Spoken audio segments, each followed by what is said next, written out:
But then Jimmy did something that I wasn't expecting, and that was to try and bridge across to Matt, his teammate. And yeah, I had to put in an almighty effort. Like I'm doing like 1200 watts for a couple of seconds there, just to try and get back on the wheel and get back on terms with Jimmy, because he is absolutely flying to get across.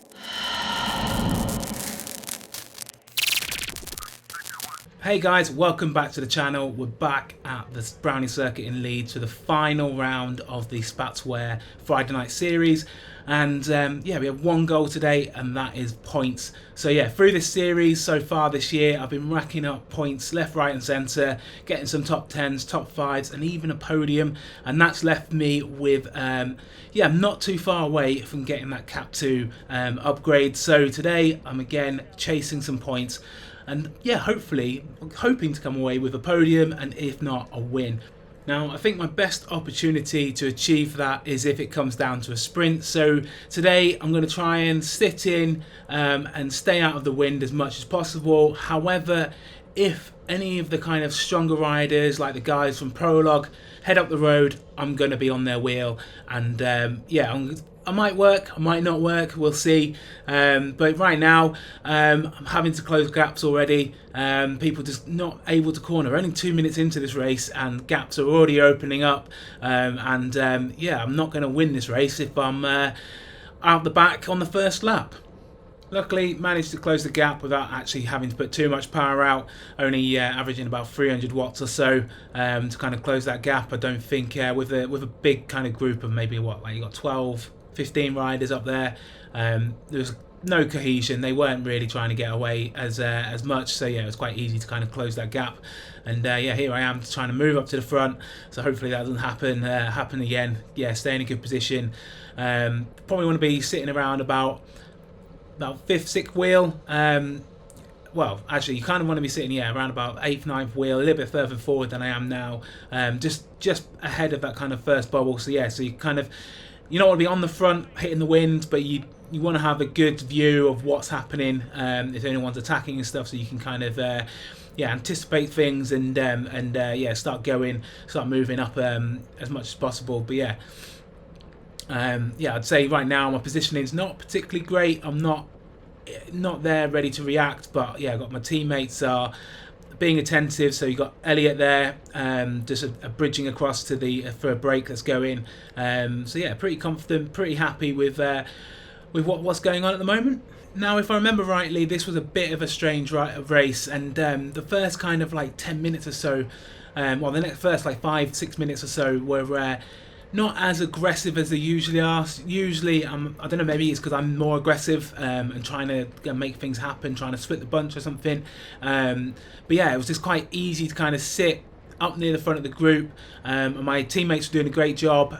So at the moment, you got Rich is here on the front of the bunch.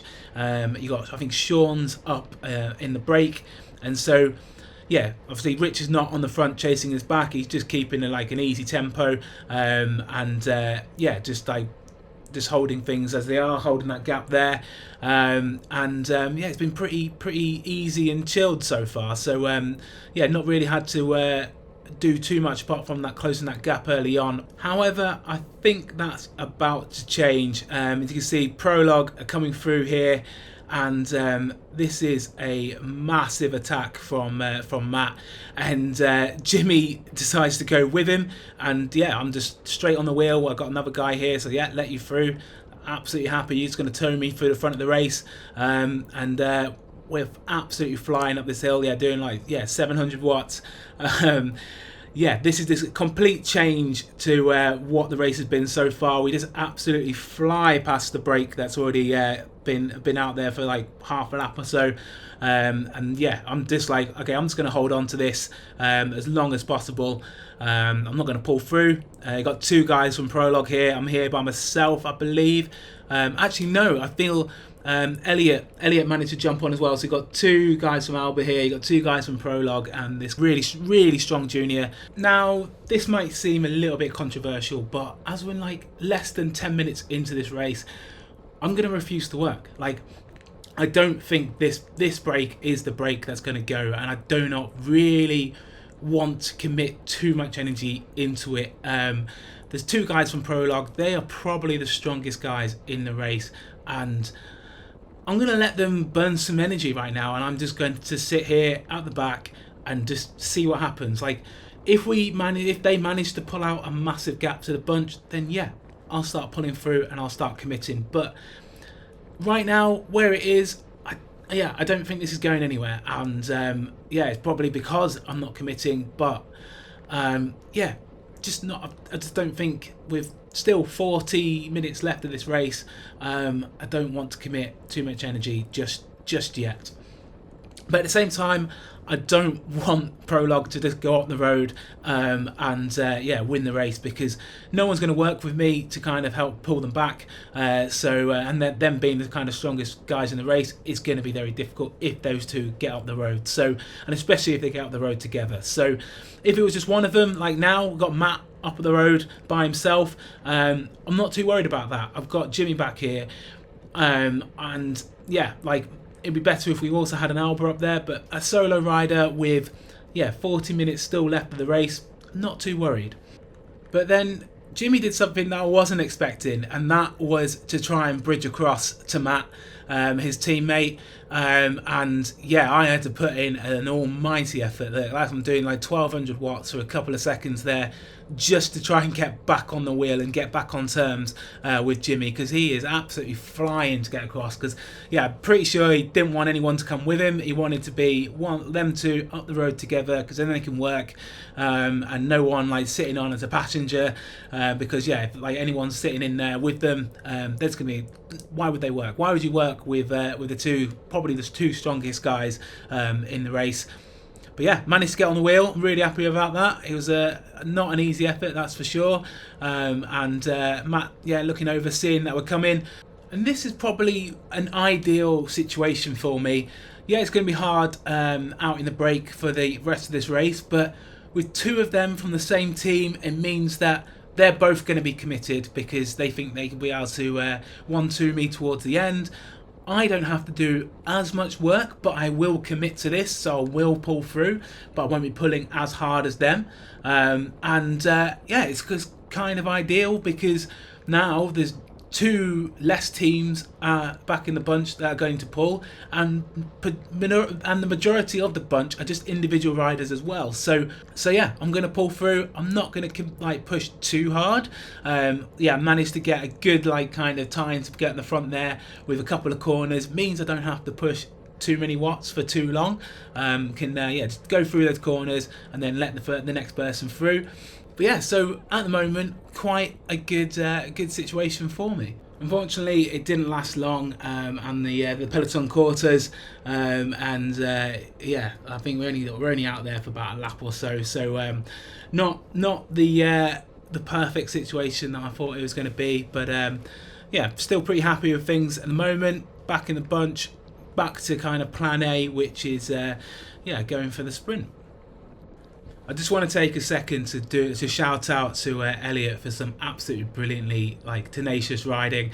One of our kind of tactics as a team is to make sure we don't miss a break, and I could see this guy from Motley checking over his shoulder, and I think he's about to launch it, and I'm on the wrong side of the bunch, and I see Elliot ahead of me, and I say, Elliot, try and get on that wheel, and you can see him here trying to fight his way through the bunch to try and get through and make sure that we're not missing a break, some brilliant riding there, just trying to force his way through, getting his elbows out, trying to get across.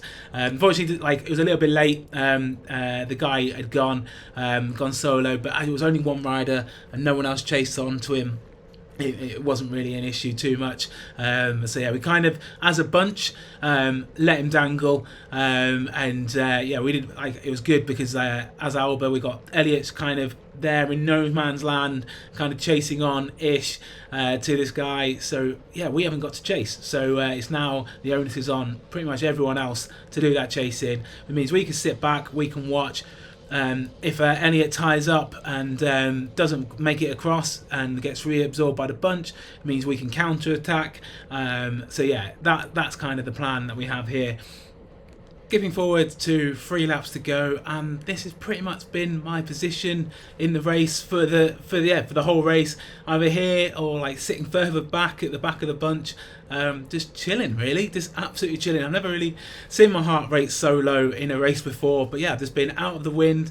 The team have just done an absolute brilliant job of just making sure nothing gets away without an Alba kind of represented in that break, and yeah, it's been actually quite a quiet race for me, but yeah, this is where usually things start to pick up and there's some last minute flyers and all this kind of stuff. So yeah, now moving up towards the front just to make sure I'm nice and attentive so I can kind of go with anything. Obviously I'm quite fresh, so yeah, if anyone goes off the front, I'm going to chase it down at this point, because you want to make sure, like, look, there's a win up for grabs here. So yeah, we haven't got the team necessarily to kind of drill it on the front for 2-3 laps and just keep that pace high. They've been working hard, kind of chasing things down. So yeah, we haven't kind of got that, but yeah, we're going to try and keep some control. So Elliot and Rich are heading to the front now.